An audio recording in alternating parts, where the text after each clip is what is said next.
100세 시대라고 하면서 고령화 시대에 접어들게 됐는데요.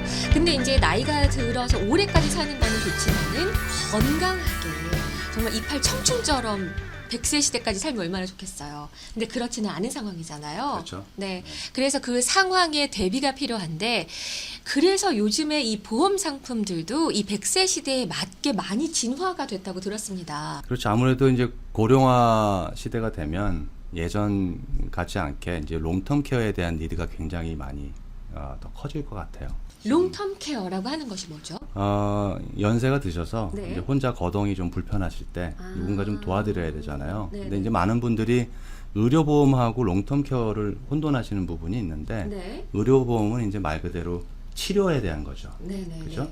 그러니까 롱텀 케어라는 거는 거동이 불편하시니까 좀 거동이나 아니면 뭐 식사하시는 거나 생활의 어려움을. 그렇죠. 생활의 어려움을 네. 편하게 도와드리는 거기 네. 때문에 의료보험이 옷을 입혀드리거나 목욕을 시켜드리고 이런 건 안 하죠. 그렇죠. 그래서 이제 네. 그렇게 이해를 좀 하시면 될 것 같아요. 아. 메디컬 인슈런스는 치료에 대한 부분, 네. 그다음에 롱텀 케어에 대한 롱텀 케어는 이제 케어에 대한 거. 그런 상황을 대비해서 보험회사에서 네. 그런 것들을 할 수 있게끔 도와준다라는 그렇죠. 거죠. 이미 다양한 상품이 많이 나와 있죠. 네. 그렇다면은 우리가 이 롱텀 케어라고 해가지고 보험회사의 도움을 받게 될 수 있는 어떤 기준이 있을 거 아니에요? 기준을 얘기하기 전에 좀 어떤 상품이 있는지 좀 한번 알아볼까요? 네, 어떤 상품이 네. 있는지 먼저 알아볼게요. 네, 롱텀 케어를 준비하기 위해서 비용이 이제 너무 많이 들어가니까 네. 그 부분을 이제 준비하기 위해서 보험회사에서는 여러 가지 상품들을 내놨는데요. 크게 한 이제 세 가지 정도로 나눠볼 수 있을 것 같아요. 그래서 순수 롱텀 케어 플랜이라 그래가지고 스탠드 얼론 플랜이라고 하는데요. 요거는 이제 장점이 이제 금액이 조금 쌀 수도 있지만 계속 불입을 하다가 롱텀 케어가 생길 때까지 불입을 하게 되고 네. 만약에 롱텀 케어가 발생하지 않고 만약에 사망하시게 된다 그러면 남아 있는 게 아무것도 없게 된다라는 단점도 있어요. 네. 그리고 라이프 인슈런스 생명보험이잖아요. 네. 근데 생명보험의 하이브리드라 그래가지고 그 사망하시게 되면 사망 보상금이 나오지만 만약에 롱텀 케어 상황이 되면 사망하면 받기로 한 그 사망 보상금을 미리 네. 매달 받아서 그걸로 롱텀 케어 비용을 대체하는 그런 플랜들도 나와 있고요. 그거 좋네요. 네, 많이 관심을 가지시는 그런 네. 플랜이에요. 그리고 또 한 가지는 부부가 조인트로 같이 한 어카운트를 만드실 수 있는 플랜이 있어요. 네. 예, 요거는 이제 에셋 베이스 케어 플랜이라 그래가지고요. 목돈을 넣으시는 거예요. 네. 목돈을 딱 넣으시고 부부가 조인트로 어카운트를 오픈하시게 되는 거고요. 네. 그리고 또 요거에 대한 장점이 뭐가 있냐면 그 베네핏을 라이프타임 받으실 수 있어요. 그래서 필요할 때까지. 보통의 일반적인 롱텀 케어 플랜 같은 경우는 뭐 한 3년에서 5년 정도를 네. 받으시게 되면 그 베네핏이 끝나시게 되는데 네. 이 세 번째 에셋 케어 플랜 같은 경우는 라이프타임 계속 받으시는 거예요. 와, 그것도 좋네요. 그렇죠. 그래서 요 플랜도 굉장히 인기가 있는 플랜이고요. 또는 요즘에 이제 라이프 인슈런스에 리빙 베네핏이라는 게 들어 있어서요. 네. 거기에 보면 크로닉 일리스라는 그 리빙 베네핏이 있거든요. 네. 그래서 요것도 롱텀 케어가 생기게 되면 사망하면 받기로 한 그 사망 보상금의 일부를 받아서 이 롱텀 케어 비용을 대체하실 수 있는 그럼 굉장히 여러 가지 플랜들이 나와 있어요. 와, 정말 이 고령화 시대가 되면서 이 보험도 굉장히 많이 진화를 했고, 네. 우리 상황에 맞게 여러 가지 다양한 플랜이 준비가 돼 있네요. 네. 그런 것들은 내가 어떤 상황에 얼만큼의 버젯으로 보험을 준비하느냐에 따라서 다 다르겠네요. 그렇죠. 네. 나한테 맞는 상품을 찾는 게 가장 중요한 포인트인 것 같아요. 네. 자, 그렇다면은 이제 아까 잠시 말씀을 드렸지만은 우리 생활에 불편함을 겪을 정도로 어떤 병이 나기 있다라고 네. 했을 때 그때 이제 보험회사에서 이 비용을 저한테 지불을 해주는 거잖아요. 그렇죠. 네. 근데 어떤 경우에 그런 비용을 받을 수 있는지를 잘 몰라서. 보험회사에서 정해놓은 기준점이 있어요. 네. 그걸 이제 activities of daily living이라고 그래가지고 네. 그냥 뭐 영어로는 그런데 한국말로 쓰면 내가 하루 사는데 네. 필요한 움직임이 있잖아요. 네. 걸어가고 화장실 가고 밥 먹고 샤워하고 그렇죠. 그죠? 네. 그런 것들 중에 두 가지가 못한다고 판정이 되면 네. 그거를 이제 트리거라 그래서 엘리지블 하다고 보는 거죠. 클레임을 할 수 있는 조건으로 보는 거고 네. 또 하나는 이제 치매처럼 이제 그 정신적으로 좀 이렇게 문제가 있으실 수 있으시니까 네. 그럴 때도 혼자 놔두게 되면은 그분이 위험해지실 수도 있고 네. 집을 나가실 수도 있고 그렇죠. 그죠? 네. 그런 경우에도 우리가 쓸 수 있는데 저희가 이제 보험 에이전트 입장에서 이런 컨셉은 대충 어느 정도인지 이해를 하는데 네. 실제로 이게 의료 업계에서 네. 어떻게 적용이 되고 정확한 미닝이 어떻게 되는지 한번 여쭤보려고 전문가를 모셨습니다. 아, 너무 반갑습니다. 네. 자, 그렇다면은 아까 이제 우리가 생활에 꼭 필요한 움직임이라고 했어요. 네. 그 중에 두 가지가 안 되면은 지금 이 롱텀 케어를 받을 수 있다고 했는데 네. 어떤 것들이 있는지부터 한번 알아볼게요. 네. 네. 몇 가지 중에 두 가지인지를 말씀 안 하셨어요. 그거를 이제 네. 좀 설명을 해주시겠어요? Activities of Daily Living이라는 게 사실은 면밀하게 나누면 두 가지로 ADL이 있고 IADL이 있어요. 네. 그래서 Activity of Daily Living은 그냥 집에서 보통 하는 모든 그런 행동, 반경 모든 거를 포함하는 건데요. 밥을 먹는다든지, 옷을 갈아입는다든지, 화장실에 갈 수 있다든지, 스스로 어떤 지팡이나 케인을 짚지 않고 그 워커 같은 것도 없이 걸어갈 수 있는 능력이라든지, 그다음에 뭐 혼자서 샤워를 할 수 있다든지 그런 것들을 말하고요. 네.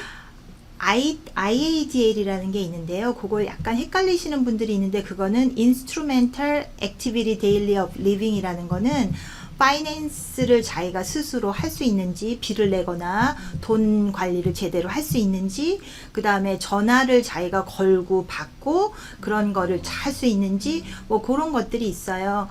네, 근데 거기에서 지금 여기 보험회사에서 포커스를 한 거는 처음에 말씀드린, 그러니까 조금 더 복잡한 게 아니라 가장 기본적인 게 안 되는 그 경우를 말하는 건데, 네. 이게 지금 현실에서 지금 가장 많이 뭐냐 하면은 메디칼로 인홈 서포티브 서비스, 간병인 서비스를 받으시는 분들이 받는 서비스들이에요. 그러니까 그렇게 생각하면 간단한데, 전에는 지금 많은 한국 그 어르신들 이민을 오래전에 오셨다거나 뭐 이러신 분들 중에 메디케어가 두 가지를 다 가지고 계신 분들이 있는데, 그분들은 롱텀 케어가 따로 없으셔도 메디칼에서 많은 부분을 커버해 주기 때문에 그분들이 간병인 서비스를 받을 수 있었는데, 사실 지금 젊으신 분들, 세금 보고를 하시고 비즈니스를 가지고 있으신 분들은 이제 65세가 되셔도 그분들은 메디칼을 받지 못하실 거예요. 네, 왜냐하면 자기 인컴 리밋이 그동안 세금을 냈던 것들이 메디칼이 나오는 그 리밋보다 높기 때문에 그 메디칼을 받지 못하시면 그분들은 그 간병인 서비스를 받을 수 있는 그 일리저빌리티가 안 되시는 거예요.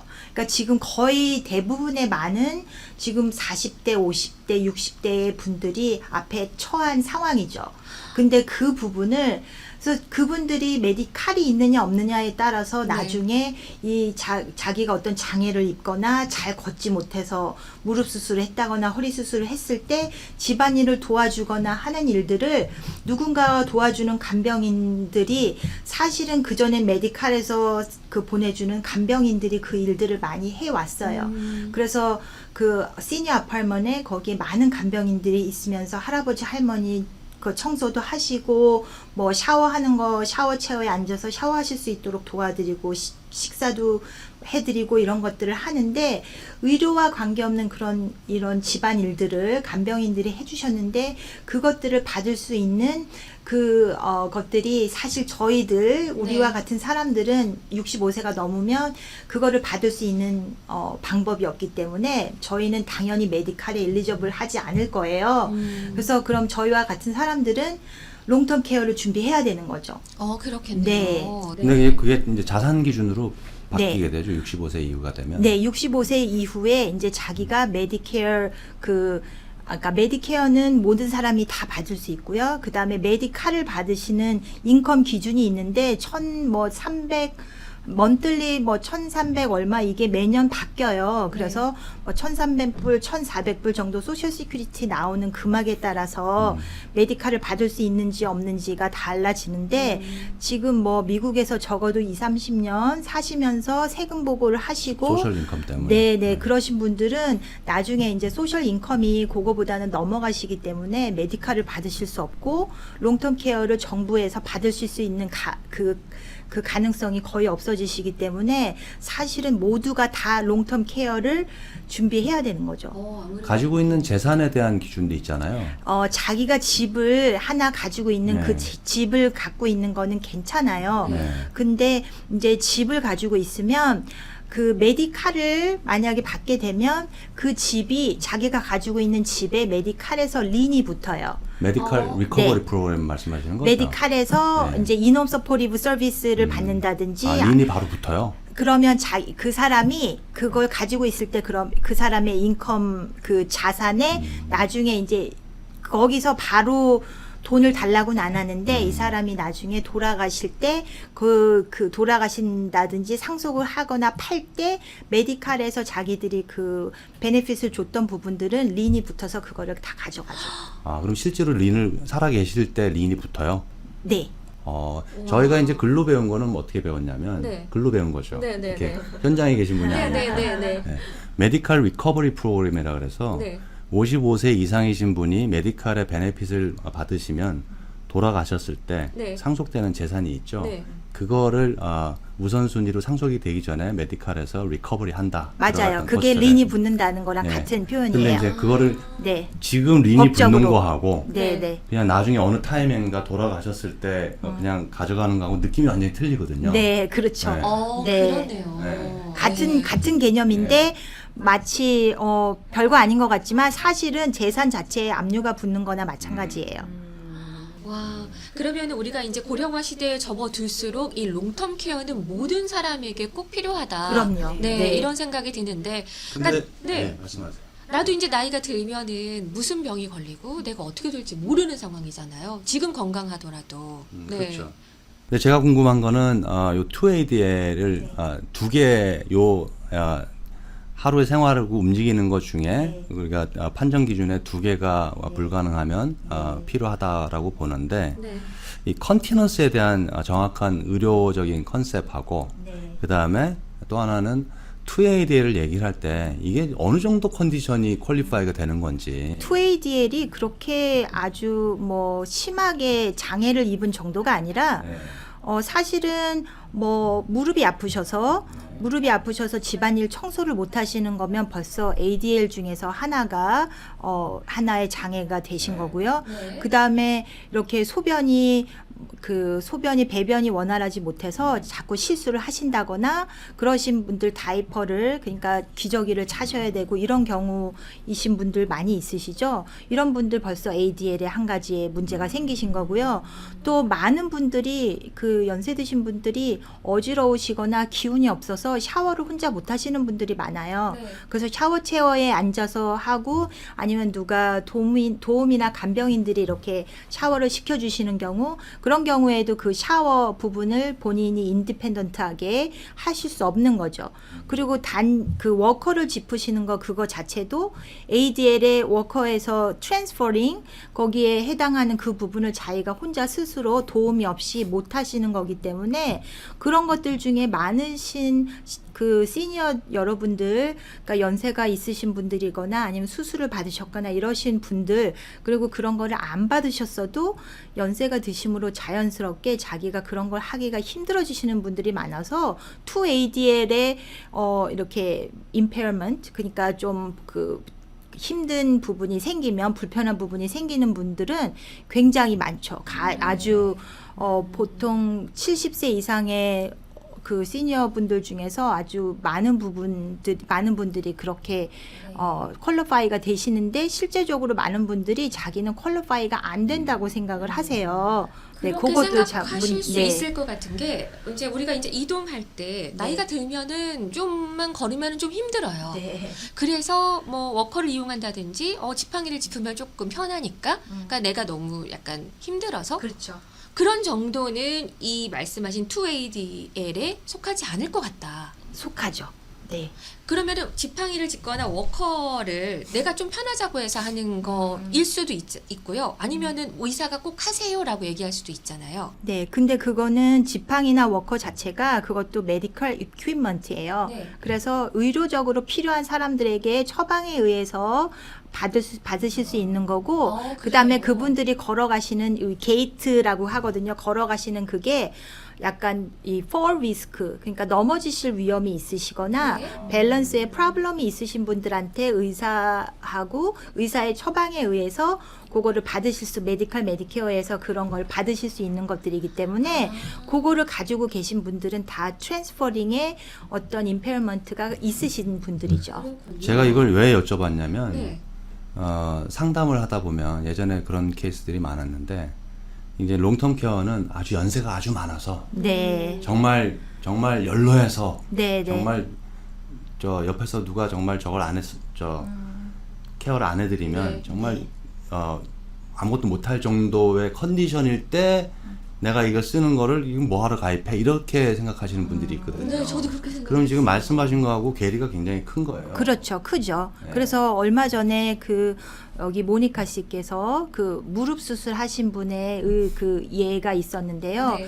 그분은 그냥 평소에 그냥 이렇게 걸으시는 것도 괜찮으신데 이제 무릎이 점점 많이 아파지셔서 무릎 수술을 받게 되셨고, 거기에서 그 롱텀 케어를 가지고 계신 분이었는데 제가 이제 그분을 상담을 해드린 일이 있었어요. 네. 근데 그 롱텀 케어를 받으시는 분이 어떤 그 의료적인 서비스, 홈헬스 같은 서비스를 90일 이상을 받는 정도고, 그분의 그 어떤 불편한 정도, 장애라 그러면 굉장히 큰 것 같은데 사실 그냥 약간 불편한 정도도 장애거든요. 네. 그게 이게 낫는 게 아니라 평생 가지고 가셔야 되는 그런 불편함을 가지고 계신 분들은 그런 롱텀 케어에 그 일리저블 하신 거예요. 그러면 그분은 사실은 메디케어밖에 없으신 분이기 때문에 메디칼이 없으셔서 정부에서 주는 간병인 서비스는 못 받으시던 분이었는데 네. 롱텀 케어를 가지셨고,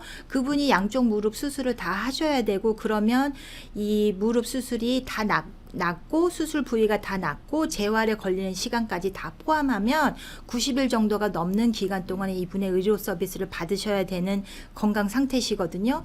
그렇게 되면 이분은 그 롱텀 케어를 받으실 수 있는 일리저빌리티가 되셔서, 그분 같은 경우는 제가 들었을 때는 한 달에 그 보험회사에서 한 달에 3,000불 정도를 죽을 때까지 받으실 수 있는 그러니까 간병인 서비스를 거의 한 달에 한 250시간 정도를 그 죽을 때까지 받을 수 있는 그런 정도의 그 커버리지가 되는 거죠. 그래서 저도 그거를 잘 몰랐었는데 롱텀 케어를 받고 제가 환자를 상담하고 모니카 씨하고 이렇게 얘기를 하다 보니까, 야, 이건 정말 나이 드신 분들 특히 메디칼을 못 받으셔서 앞으로 그런 장애 불편한 정도가 있으실 때 간병인이 필요하신 분들은 꼭 있으셔야 되겠구나라는 생각이 들더라고요. 그렇군요. 지금 이제 롱텀 케어 2ADL에 대해서 얘기를 나눠보고 있는데 2ADL이 6가지라고 했어요. 처음에 드레싱, 옷 갈아입는 거, 토일레팅, 그리고 화장실 가는 거죠. 네. 그리고 트랜스퍼링, 이동하는 거, 이링, 먹는 거, 베싱, 목욕하는 거, 마지막에 컨티넨스가 있어요. 네. 컨티넨스가 배변 활동과 관련돼 있다고 하는데 네. 저는 이 배변과 토일레팅이 어떤 차이가 있는지가 궁금해요. 토일레팅은 그 말 그대로 본인이 가셔서 그 화장실까지 가셔서 앉으셔서 화장실 사용을 하고 정리까지 다 하실 수 있는 그거를 토일레팅이라고 하는데, 토일레팅이 가능하신 분은 당연히 컨티넌스가 셀프 컨티넌스가 있으신 분이에요. 그러니까 본인이 스스로 배변을 조절하실 수가 있죠. 근데 본인 스스로 배변 조절이 안 되시는 분들이 있는데요. 그게 겉으로 보기에는 전혀 장애가 없으신 분들 같은데 그 나이 드신 노인분들 같은 경우에 전립선 수술을 받으시는 분들이 많아요. 근데 남자분들은 전립선 수술을 받고 난 다음에는 그 소변 조절이 잘 안 되세요. 그래서 그것 때문에 기저귀를 계속 차고 있으셔야 되는 그런 환경 되시는 분들이 있고요. 그 다음에 어떤 치매가 있으셨다거니 있다거나 아니면 그 중풍 스트로크를 겪으신 분들 중에서 다른 것들은 다 괜찮은데 그 배변 조절이 네. 소변이 그냥 자기도 모르는 사이에 나온다거나 아니면 대변이 이렇게 그 잘 조절이 안 돼서 그게 이제 팬티에 묻거나 아니면 이렇게 그냥 나오는 걸 본인도 인지하지 못하시는 경우가 있어요. 그런 네. 경우를 말하는 거예요. 그래서 그래요. 그게 urinary incontinence는 소변 조절이 안 되시는 거고요. bowel incontinence는 대변 조절이 안 되시는 거고 total incontinence는 두 가지가 다 안 되시는 거고 종류도 의료적으로 그게 어디에서 왔느냐 neurological problem에서 온 건지 그러니까 보통 스트로크 같은 경우에 신경 조절이 안 돼서 그러시는 분들도 있고 어떤 피지컬 문제가 있으신 분들도 있고 네. 여러 가지 경우가 있겠죠. 코스코나 이런 데 가보면 성인용 네. 기저귀 진짜 많죠. 많아요. 네. 그래서 많은 이제 나이 드신 분들이 그런데 문제가 생길 수 있구나라고 그럼요. 저도 네. 생각을 하고 있는데 뭐 남자분들은 아까 이제 얘기하신 것처럼 전립선과 관련돼서 네. 근데 여성분들은 이제 나이가 들면은 또 네. 요실금과 관련 그렇죠. 요실금도 그럼 이 컨티넨스에 속해 네, 지는 거예요? 심한 경우는 요실금이 심하신 경우는 항상 기저귀를 차셔야 되는 분들 많이 있으세요. 그러면 이게 꼭 연세가 아주 많아서 생기는 건 아니네요. 그렇죠. 아주 요 인컨티넌스는 젊으신 경우에 또 사고로 뭐 이렇게 하반신 마비나 이러신 분들이 생기면 그분들은 인컨티넌스가 되시죠. 그러면 이제 우리는 이제 그 저는 보험 에이전트니까 네. 에이전트적 관점에서 봐서 아까 컨티넌스하고 토일레팅이 같이 묶이는 경우가 있다고 하니까 다르죠. 다른 개념이죠. 개념은 틀린데 만약에 컨티넌스가 있으신 분은 네. 토일레팅을 같이 퀄리파이 받기가 쉽나요? 컨티넌스하고 토일레팅이 다른 ADL의 캐러고리에서 다른 거에 들어가기 때문에 예를 들면 자기가 토일렛까지 가고 그런 거는 할 수 있어요. 몸이. 근데 본인이 이 그런 신경 쪽에서 마비가 느끼지 있어서 못할 때. 느끼지 네. 못하시는 분들은 네, 컨티넌스는 조절이 안 되는 건데 토일레팅은 가능하신 분이기 때문에 그게 서로 다른 ADL이죠. 그렇군요. 네. 지금 이제 6가지 ADL 중에 지금 2가지가 안 될 경우에는 롱텀 케어를 받을 수 있다라고 했고요.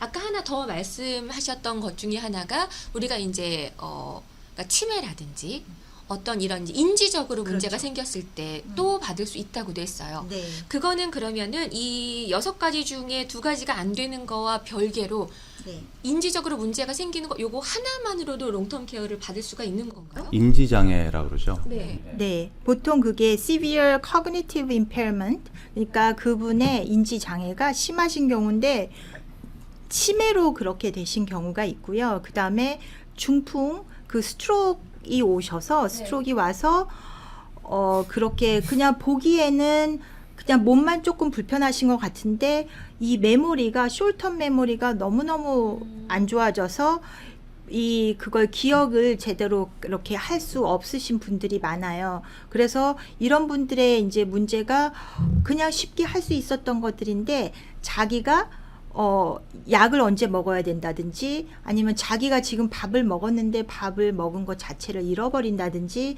아니면 어딜 찾아가야 되는지 내 집을 찾아오지 못한다든지 이런 그런 커그니티브 임페어먼이 여러 가지 그런 치매로 인해서 알츠하이머 아니면 스트로크로 인해서 그런 것들이 올 수 있죠. 근데 이제 생각하시기에 여기에 이제 severe이라고 좀 붙어 있잖아요. 네. 요걸 이제 디파인을 해야 되는데 네.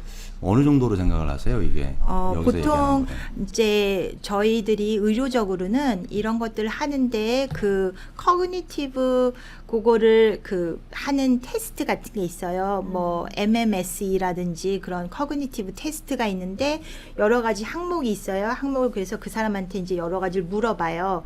오리엔테이션이라든지 지금 몇 살인지 지금 본인이 어디에 있는지 본인이 살고 있는 주소라든지 그리고 몇 년에 살고 있는지 커런 이벤트에 대해서 알고 있는지 이런 것들 거기다가 어떤 뭐 시계 같은 거를 그려보라고 하기도 하고 그래서 그분의 인지 능력을 테스트하는 그런 스크리닝 툴이 있어요.